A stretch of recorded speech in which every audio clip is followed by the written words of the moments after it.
প্রিয় শিক্ষার্থীরা, আশা করছি তোমরা ভালো আছো। তাহকিকের তৃতীয় পর্বের ক্লাসে তোমাদেরকে স্বাগতম। প্রথম পর্বের ক্লাসে তোমাদেরকে মাজিদ সিগা, দ্বিতীয় পর্বের ক্লাসে তোমাদেরকে মুজারাদ সিগা এবং তৃতীয় পর্বের ক্লাসে তোমাদেরকে আমরের সিগা নিয়ে আলোচনা করব।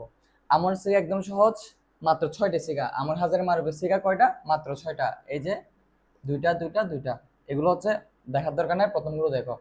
তো আমরা তো পারি আমার সিগাগুলো কিরকম, ইফ আল, ইফ আলা, ইফ আলু, ইফ আলি, ইফ আলা, ইফ আল্লাহ। আমার সিগা মাত্র কয়টা?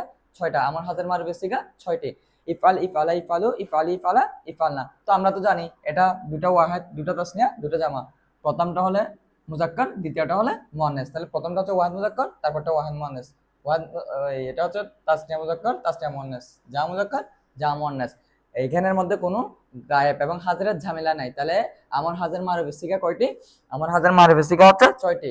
ইফআল, ইফআলা, ইফআলি, ইফআলি, ইফআলা, ইফআলু, ইফআলি, ইফআলা, ইফআলনা। ওয়াহিদের কয়টি? 2টি। তাসনিয়ার কয়টি? 2টি। জামার কয়টি? 2টি। প্রথমটা মুজাক্কার, দ্বিতীয়টা মুয়ান্নাস। গায়েব হাজিরের কোনো ঝামেলা নাই। তেমনি আমি আরেকটাতে লিখছি ইফআল, এটাতে বাবে ফাতাহা থেকে যখন বাবে নাসারিন শুরু থেকে হবে তখন কিরকম হবে? ইফআলটা উনসুর, উনসুরা, উনসুরু, উনসুরি, উনসুরা, উনসুরনা। তাহলে সব কান থেকে 6টা। যদি বাবে জরাবা থেকে হয় তাহলে আমার হাজার মারুফের সিগাগুলো কিরকম হবে?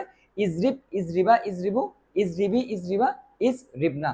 তাহলে আমরা এই ক্লাসের মধ্যে মোটামুটি আমার হাজার মারুফের সিগাগুলো মুখস্থ করে ফেলবো। আমার হাজার মারুফের সিগা কয়টি? 6টি। ইফআল, ইফআলা, ইফআলু, ইফআলি, ইফআলা, ইফআলনা। বাবে নাসরা থেকে হলে উনসুর, উনসুরা, উনসুরু, উনসুরি, উনসুরা, উনসুরনা। বাবে জরবা থেকে হলে ইজরিব, ইজরিবা, ইজরিবু, ইজরিবি, ইজরিবা, ইজরিবনা। প্রথমটা মুজাক্কার, তারপরটা মুয়ান্নাস। অর্থাৎ ওয়াহিদ মুজাক্কার, ওয়াহিদ মুয়ান্নাস। প্রথমটা মুজাক্কার, তারপরটা মুয়ান্নাস। তার মানে ওয়াহিদ মুজাক্কার, ওয়াহিদ মুয়ান্নাস। এখানেও সেম। সরি, তাসনিয়া মুজাক্কার, তাসনিয়া মুয়ান্নাস, জামা মুজাক্কার, জামা মুয়ান্নাস। এখানে কোনো গায়েব হাজার চেনার ঝামেলা নাই। আর যেহেতু 6টি সিগা, এগুলো খুঁজে পাওয়ারও চিহ্নগুলো একদম ইজি। তো আমরা খেয়াল করি এবার চিনব কিভাবে। আমরা যদি দেখি, আমি এখানে লিখলাম এখানে ইফ তাহ। তাহলে তুমি যেহেতু ওয়াহাদের দুটো শিখে ফেলছো, ইফালি, ইফালি, তাহলে দেখো প্রথমটার সাথে মিলতেছে, তাহলে এটা ওয়াহাদের সিগা। তাহলে ওয়াহিদ মুজাক্কার নাকি মুয়ান্নাস? প্রথমটা হলে মুজাক্কার, দ্বিতীয়টা হলে মুয়ান্নাস। তাহলে কিসের সাথে মিলছে? প্রথমটার সাথে। তার মানে এটা ওয়াহিদ মুজাক্কার। আর আমার বহস্ত আমার হাজার মারুফ হবে, এটা ইজিলি পারবা। তারপর লিখলাম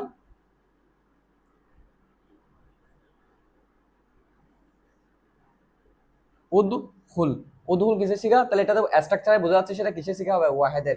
তাহলে ওয়াহিদের দ্বিতীয় সিগাতে ইয়া থাকে, তাহলে ওয়াহিদ মুয়ান্নাস হবে না। যেহেতু প্রথম সিগা, তাহলে কি হবে? মুজাক্কার হবে। আশা করছি তোমরা এটা ইজিলি পারবা। অর্থাৎ আমার হাজার মারুফের সিগাগুলো একদম সহজ। প্রথমটা মুজাক্কার হয়, তারপরটা মুয়ান্নাস, আর ওয়াহিদের দুইটা, তাসনিয়া দুইটা, জামার দুইটা, আর কিছু নাই।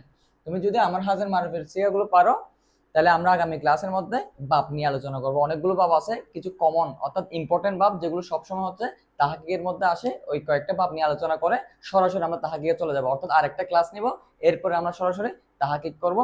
তাহাকিক করার ফলে কি হবে? আমরা মোটামুটি সবগুলো তাহাকিক তো করতে পারবো না, মোটামুটি 70% তাহাকিক আমরা পরীক্ষার খাতায় করতে পারবো, যেগুলো এই নিয়ম থেকে আসবে। প্রপারলি যদি 100% করতে চাও, তাহলে তোমাদেরকে একটা লম্বা টাইম নিয়ে মাঝে মুজার সিগাগুলো শিখতে হবে, বাপ যতগুলো আছে সবগুলো শিখতে হবে। তোমাদের যেহেতু সময় কম, অল্পতে শিখতে হবে। তাহলে আমাদের প্রথমে এগুলো শিখেই 70%-এর জন্য আমাদেরকে সামনের দিকে যেতে হবে। ধন্যবাদ সবাইকে। আসসালামু আলাইকুম।